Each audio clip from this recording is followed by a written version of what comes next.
So I'm back here at LA Bakery with Derek O'Sullivan from WellFit. So Derek, obviously with COVID, the gym had to close. You kind of had to work a little bit more remotely. So how is it going, first and foremost, getting back on your feet? Well, it's great to be back open, which is great.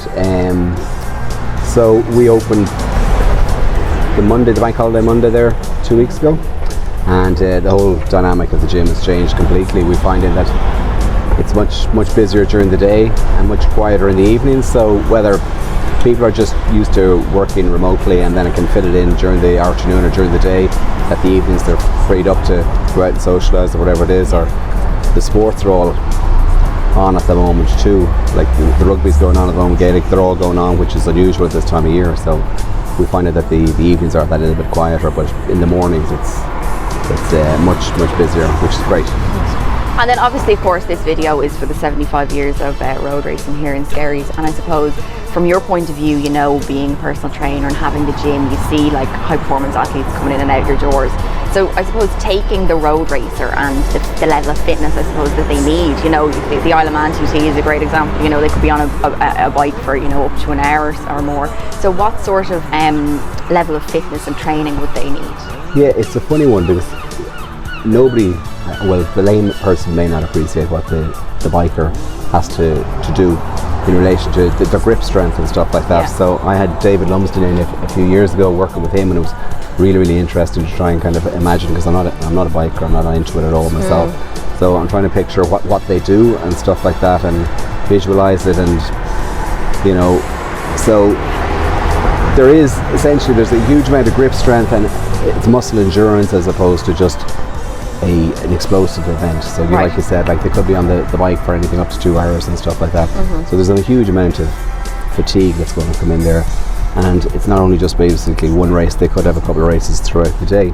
So you've got to prepare them for that. So if there's no point in them bulking up and having this huge big chest or huge big back or huge big legs.